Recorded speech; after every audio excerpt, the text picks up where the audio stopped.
तो जिसके अंदर महिलाओं को मिलेंगे 2100 रुपए।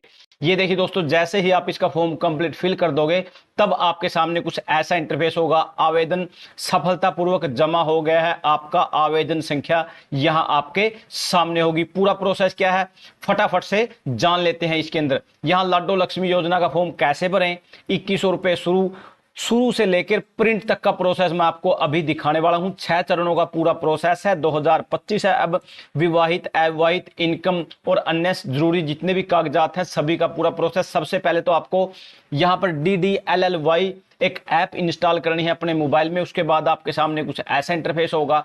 उसके बाद यहां पर आपको सिंपली अपना मोबाइल नंबर यहां पर फिल कर देना है। मोबाइल नंबर फिल करने के बाद लॉगिन पर क्लिक करोगे तो आपके पास एक ओटीपी आएगा। आपको यहां पर वो ओटीपी फिल कर देना है। ओटीपी फिल करने के बाद आपके सामने कुछ ऐसा इंटरफेस होगा। सबसे पहले आप यहां से पात्रता जांच सकते हो। उसके बाद योजना के लिए आवेदन कर सकते हो, आवेदन की स्थिति देख सकते हो, जीवन प्रमाण पत्र जमा करें, उसके बाद नामांकन रद्द करें, उसके बाद शिकायत दर्ज करें या अन्य योजना लाभ राशि अपडेट करें, लॉग आउट यहां से ऑप्शन इसके अंदर दिए। सबसे पहले थोड़ा यहीं से निर्देश देख लेते हैं। निर्देश में सबसे पहले अविवाहित है या विवाहित है। अगर अविवाहित है तो यहां से प्रोसेस, उसके जरूरी कागजात क्या है, हरियाणा निवासी प्रमाण पत्र नंबर होना चाहिए, आधार कार्ड एवं उससे जुड़ा हुआ सक्रिय मोबाइल नंबर होना चाहिए, परिवार के सभी सदस्यों का आधार नंबर होना चाहिए, बिजली कनेक्शन मीटर नंबर होना चाहिए। हरियाणा अगर कौशल रोजगार निगम में पंजीकृत है तो यहां पर पंजीकरण संख्या भरनी होगी।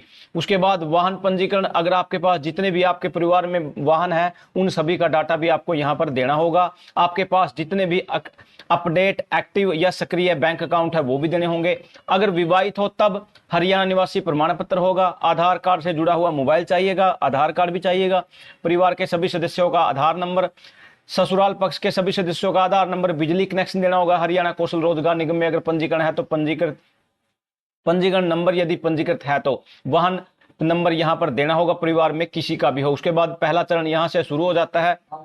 सबसे पहले यहां पर पहला चरण, उसके बाद दूसरा चरण। पहले में आवेदिका का विवरण, दूसरे में आवास का विवरण, तीसरे में परिवार के सदस्यों का विवरण, चौथे में आय का विवरण, पांचवें में बैंक खाते का विवरण, छठे में आवेदन वितरण। देखें यहां पर सबसे बाद यहां पर सबसे पहले, उसके बाद नेक्स्ट स्टेप जैसे ही आपका शुरू होता है, विवाहित के लिए निवास प्रमाण पत्र विवरण होना चाहिए। उसके बाद विवाहित है, क्या आप हरियाणा के निवासी हो, जन्म तिथि यहां मांगी गई है, क्या आपके पास हरियाणा सरकार द्वारा जारी निवास प्रमाण पत्र है, यहां पर डोमिसाइल संख्या आप यहां इसको फिल करते हो। उसके बाद नेक्स्ट जैसे ही आप देखोगे आपको यहां आधार कार्ड का विवरण देना होगा। यहां पर आधार नंबर फिल करना होगा जो आवेदिका है। सत्यापित करें, सत्यापित के लिए आधार यहां भरना होगा। उसके बाद सत्यापित करें। उसके बाद नेक्स्ट ये आपके सामने यहां पर ऐसा एक डोमिसाइल जो कि आपके पास होना चाहिए, रेजिडेंस सर्टिफिकेट। उसके बाद यहां पर इस योजना के लिए आवेदन करने हेतु निवासी प्रमाण पत्र संख्या अनिवार्य है। निवासी प्रमाण पत्र के लिए आवेदन करने हेतु कृपया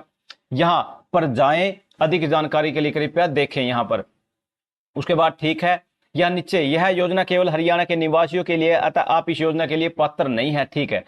उसके बाद यहां पर क्या दिखाया गया है, यहां ओटीपी फिल कर देते हैं। जैसे ही ओटीपी फिल करते हैं जमा करें। उसके बाद आधार का विवरण, जैसे ही आधार नंबर आपने यहां पर फिल किया, उसके बाद यहां पर उसका नाम, उसका डेट ऑफ बर्थ, उसकी उम्र कितनी हो चुकी है, महिला है, हरियाणा की वो स्थायी निवासी। उसके बाद यहां पर आधार का विवरण आपके सामने है, यहां फिल कर देना है टोटली का टोटली। नेक्स्ट स्टेप में कृपया चुने कि कौन सा विवरण सही नहीं है। आवेदिका की जन्म तिथि, आवेदिका का नाम, लिंग, राज्य, यहां पर इसकी डिटेल आप अपने हिसाब से आप क्लिक कर सकते हो, चेक कर सकते हो। उसके बाद नेक्स्ट स्टेप में वर्तमान पते का विवरण, क्या आपके पीपी पर दिया गया पता आपका वर्तमान पता है, हाँ करने के बाद आपका नेक्स्ट स्टेप यहां शुरू हो जाएगा। वर्तमान पता, क्या आपके पास पीपी पर दिया गया पता आपका वर्तमान पता है। अगर आप नहीं करोगे तो आपको ये डिटेल फिल करनी होगी। अगर आप यस करोगे तो आपको यहां पर यस करने के बाद आगे बढ़ना है, फैमिली आईडी फिल करनी है। उसके बाद नेक्स्ट स्टेप में विवाहित जानकारी देनी होगी, जहां पति का आधार कार्ड, उसका नाम।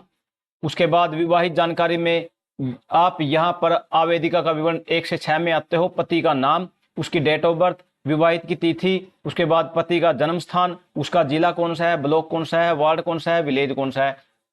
रोजगार का विवरण क्या रहेगा उसका, आवेदिका की रोजगार की स्थिति क्या है, नौकर पेशा है, कृषि मजदूर है या उसकी वार्षिक आय आपको साथ में दे देनी है।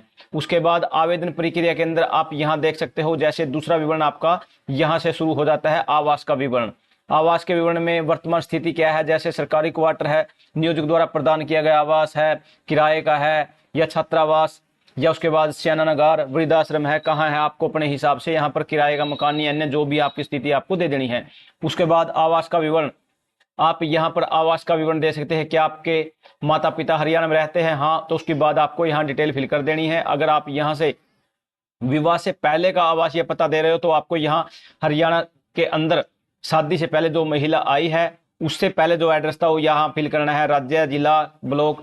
अगर वो किसी अन्य स्टेट से है तो उसको इसके अंदर मान्य नहीं किया जाएगा, बशर्ते उसके लिए 10 से 15 साल का रेजिडेंस होना जरूरी है। बिजली कनेक्शन आपको यहाँ पर दे देना है, बिजली कनेक्शन नंबर आपको यहाँ फिल कर देना है, यहाँ मीटर संख्या दे देनी है, आपका पावर यूटिलिटी चुने जैसे यूएचबी